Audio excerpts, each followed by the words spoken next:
Le Sénégal a marqué un tournant en matière de défense en décidant de fermer toutes les bases militaires étrangères présentes sur son territoire. Cette annonce faite par le nouveau Premier ministre, Ousmane Sonko, revêt une importance stratégique et symbolique. Ce discours marque un tournant décisif dans l'affirmation de la souveraineté sénégalaise. La décision de fermer toutes les bases militaires étrangères, en particulier françaises, témoigne d'une volonté politique de se détacher des héritages coloniaux et de réaffirmer l'indépendance nationale. Cette orientation s'inscrit dans un contexte plus large de remise en question des anciennes alliances et de recherche de nouvelles formes de coopération internationale. Depuis les indépendances africaines, la France a préservé une empreinte militaire significative sur le continent, notamment dans ses anciennes colonies. Cette présence, souvent justifiée par des arguments de sécurité et de lutte contre le terrorisme, s'inscrit dans une continuité historique des relations postcoloniales. L'opération Barkhane, lancée en 2013 au Sahel, en est une illustration majeure. Cette mission de contre-insurrection, visant à endiguer la progression des groupes djihadistes, témoigne de la volonté de la France de maintenir un rôle prépondérant dans la région et de protéger ses intérêts économiques et stratégiques. À son pic,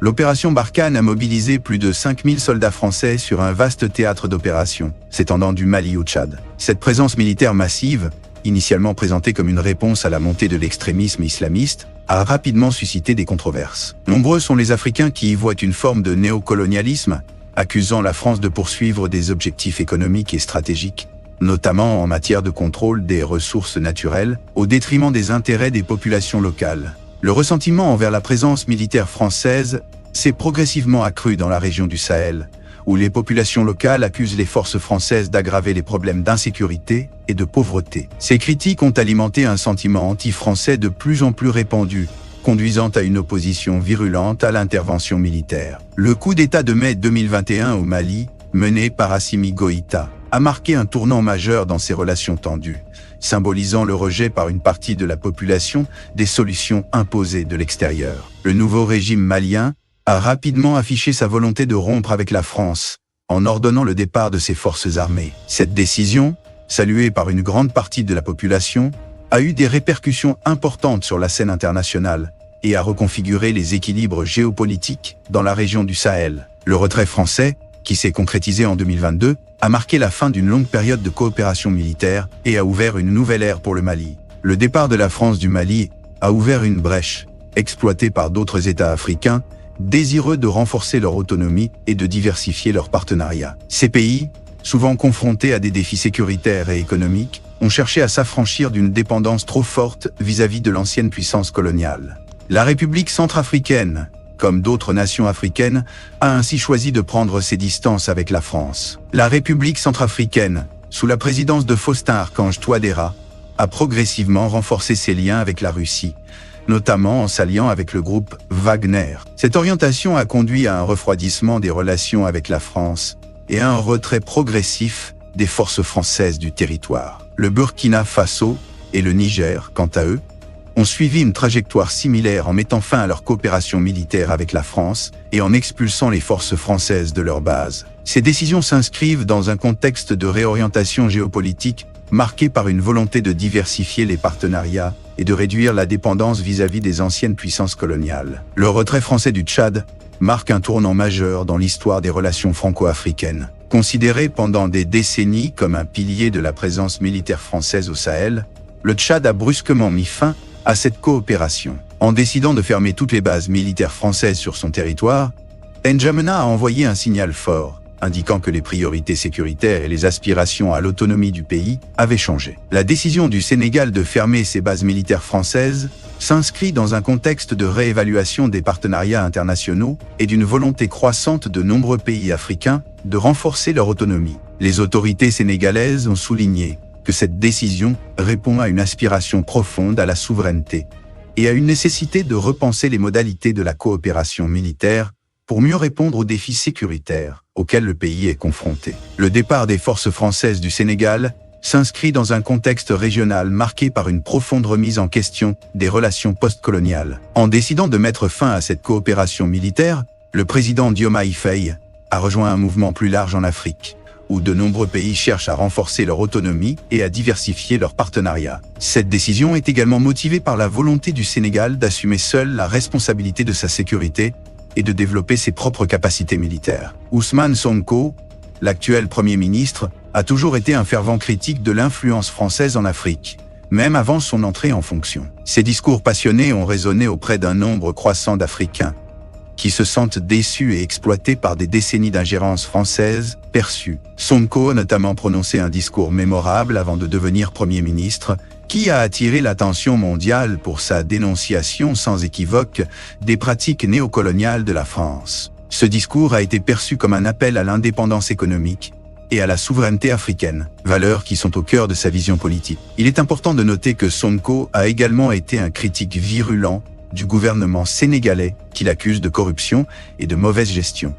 Ses positions politiques ont suscité des débats intenses et des réactions passionnées au Sénégal et au-delà. Dans un discours empreint d'une colère contenue, Sonko a lancé un appel à la révolte contre l'oppression française. Utilisant une métaphore saisissante, il a comparé la domination française à un joug insupportable dont il faut se libérer. En évoquant les siècles de souffrance infligés à l'Afrique, il a souligné l'urgence de rompre avec un passé douloureux et de construire un avenir plus juste et équitable. Sonko a pointé du doigt l'hypocrisie de la France en matière de politique africaine. Il a souligné que, tandis que Paris condamnait fermement le coup d'État au Mali et retirait ses troupes, elle soutenait d'autres régimes tout aussi autoritaires dans la région. Cette double standard, selon lui, démontre que les intérêts économiques et géopolitiques de la France priment sur les principes démocratiques qu'elle prétend défendre. Sonko a dénoncé l'instrumentalisation des élites africaines par la France. Il a accusé Paris de former des dirigeants africains, non pas pour renforcer leurs capacités, mais pour les rendre dépendants et soumis à ses intérêts. En octroyant des distinctions honorifiques comme la Légion d'honneur et en recrutant des personnalités influentes dans des réseaux occultes, la France cherche à cultiver un sentiment de loyauté et à maintenir son emprise sur les affaires africaines. Nous aspirons simplement à ce que la France respecte notre souveraineté et cesse d'ingérer dans nos affaires internes. Les peuples du Sénégal et de l'Afrique ont le droit d'exercer leur liberté de choix sans subir d'influences extérieures indues. C'est essentiel pour notre développement et notre autonomie. Malgré les critiques envers la France, Sonko a exprimé son espoir de voir émerger une nouvelle ère de partenariat équitable et respectueux entre l'Afrique et la France. Cela signifie que nous souhaitons une relation basée sur la réciprocité, le respect mutuel et la coopération, plutôt que sur la domination ou l'exploitation. Il est important de noter que nous n'avons rien contre le peuple français en tant que tel. Notre désir est simplement de préserver notre indépendance et de prendre en main notre propre destin. Nous sommes ouverts à la coopération et aux échanges avec la France, à condition que ceux-ci soient basés sur des principes d'égalité et de respect mutuel. Le discours de Sonko s'inscrit dans un mouvement panafricain plus large qui réclame une rupture avec les anciennes relations postcoloniales. De nombreux acteurs de la société civile française, sensibles à ces enjeux, font écho à ses aspirations. La France se trouve à un tournant. Soit elle choisit d'écouter ses voix et de construire de nouvelles relations de partenariat avec l'Afrique, soit elle risque de se retrouver isolée face à un continent en pleine mutation. Les Africains, unis dans leur quête de souveraineté, sont déterminés à avancer, avec ou sans la France. Le départ des forces françaises du Sénégal marque un tournant historique dans les relations entre l'Afrique et ses anciennes puissances coloniales. Des figures emblématiques comme Ousmane Sonko incarnent cette nouvelle génération de dirigeants africains qui aspirent à une souveraineté complète et à une coopération internationale fondée sur l'égalité. Ce changement profond pourrait bouleverser l'ordre mondial établi et repositionner l'Afrique comme un acteur majeur sur la scène internationale. En dépit des aspirations à l'indépendance de nombreux pays africains, la France a réussi à maintenir une forme de domination néocoloniale, notamment dans les pays de la zone franc CFA. Ce système monétaire, conçu à l'origine pour servir les intérêts de la métropole, s'est révélé être un outil efficace pour perpétuer la dépendance économique et politique de ces pays. Né en 1945 sur les cendres de la Seconde Guerre mondiale, le franc CFA était présenté comme un bouclier protecteur pour les économies africaines. En réalité, ce système monétaire, conçu par la France, s'est rapidement transformé en un outil de domination économique. En imposant aux pays membres de déposer une part importante de leurs réserves de change au Trésor français, la France a maintenu une emprise considérable sur leur politique monétaire et financière, limitant ainsi leur souveraineté économique. Le franc CFA prive les pays membres d'une part essentielle de leur souveraineté, la maîtrise de leur monnaie. Cette situation limite considérablement la capacité des États africains à mettre en œuvre des politiques économiques adaptées à leurs besoins et à leurs objectifs de développement. Le franc CFA constitue un véritable outil d'extraction des richesses africaines au profit de la France. Ce système permet à la France d'acquérir à des prix souvent avantageux les matières premières africaines, telles que l'or, le pétrole, le gaz et les minerais, en imprimant simplement de la monnaie. Cette pratique, qui revient à monétiser les richesses africaines, prive les États concernés d'une part importante de la valeur ajoutée de leurs ressources naturelles. Paradoxalement, la France, dont la production d'or est insignifiante, possède les 4e plus grandes réserves mondiales de ce métal précieux. Une grande partie de cet or provient des pays africains, où les populations vivent souvent dans des conditions de pauvreté extrême, malgré l'abondance des ressources naturelles. Ce contraste flagrant témoigne d'un système économique inégalitaire qui a permis à la France de s'enrichir sur le dos des pays africains. Ce modèle d'exploitation s'applique à toutes les ressources naturelles africaines, engendrant un cercle vicieux de pauvreté, de sous-développement et de corruption dans les pays de la zone franc. Cette dépendance économique a rendu ces nations particulièrement vulnérables aux influences extérieures et a entravé leur développement autonome. En choisissant de quitter la zone franc CFA, ces pays ont affiché leur volonté de reprendre en main leur destin économique. Cette décision historique marque un tournant majeur dans leurs relations avec la France et constitue une étape essentielle vers l'acquisition d'une véritable souveraineté monétaire. Le système du franc CFA, héritage de la colonisation, avait en effet maintenu ces États dans une situation de dépendance économique et financière, freinant ainsi leur développement. Les pays de la zone CFA sont privés de leur souveraineté monétaire. La France, en ayant une influence prépondérante au sein des institutions monétaires de ces pays, exerce un contrôle étroit sur leur politique monétaire. Cette situation les empêche d'adapter leur politique monétaire à leurs réalités économiques spécifiques et les rend dépendants des décisions prises à Paris. En étant obligés de déposer une partie de leurs réserves de change auprès du Trésor français, les pays africains se voient privés d'une partie de leurs ressources propres. Cette contrainte les empêche d'utiliser ces fonds comme garantie pour obtenir des prêts, ce qui limite considérablement leur capacité à financer des projets d'envergure et à faire face aux crises économiques. Le lien fixe entre le franc CFA et l'euro, une monnaie bien plus forte, pénalise fortement les exportations des pays de la zone. En effet, cette parité fixe rend les produits africains moins compétitifs sur les marchés internationaux, car ils sont plus chers que ceux de leurs concurrents. Cette situation freine considérablement la croissance économique de ces pays en limitant leurs opportunités d'exportation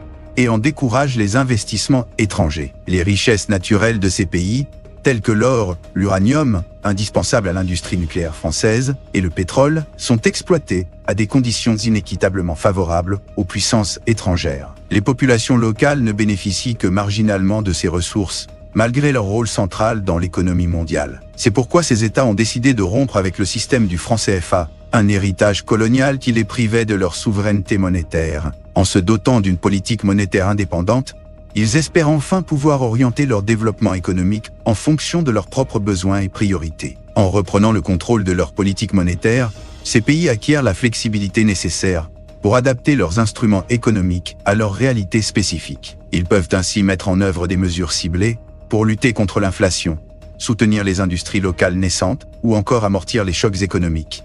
Cette nouvelle indépendance monétaire leur permet de concevoir des politiques économiques plus adaptées à leurs objectifs de développement. En se libérant de l'emprise du franc CFA, ces pays ont l'opportunité de valoriser leurs ressources naturelles à leur juste prix. En négociant des contrats plus avantageux, ils peuvent conserver une plus grande part des revenus générés par l'exploitation de ces ressources, ce qui leur permettra d'investir davantage dans le développement de leurs économies et d'améliorer le bien-être de leur population. En décidant de rompre avec le franc CFA, le Burkina Faso, le Mali et le Niger ouvrent la voie à une nouvelle ère pour les pays africains. Ils montrent qu'il est possible de se libérer des chaînes du passé colonial et de construire un avenir plus juste et plus prospère. Leurs actions constituent une source d'inspiration pour tous ceux qui luttent pour l'émancipation économique et politique de leur continent. Si le franc CFA était autrefois un symbole du pouvoir colonial français, il est aujourd'hui devenu un cri de ralliement pour tous ceux qui aspirent à une Afrique libre et souveraine. De plus en plus de pays rejoignent ce mouvement, témoignant d'une prise de conscience collective et d'une volonté de rompre avec un passé colonial qui a trop longtemps pesé sur le continent. Comme l'a si bien souligné Ousmane Sonko, l'heure est venue de tourner la page et de construire un avenir meilleur pour tous les Africains. Les richesses naturelles de l'Afrique, longtemps exploitées au profit des puissances étrangères, doivent désormais servir le développement des populations africaines. L'avenir de notre continent repose sur une économie forte et diversifiée, capable de générer des emplois et d'améliorer les conditions de vie de tous. Une Afrique unie, libre et souveraine, est la clé de notre prospérité future.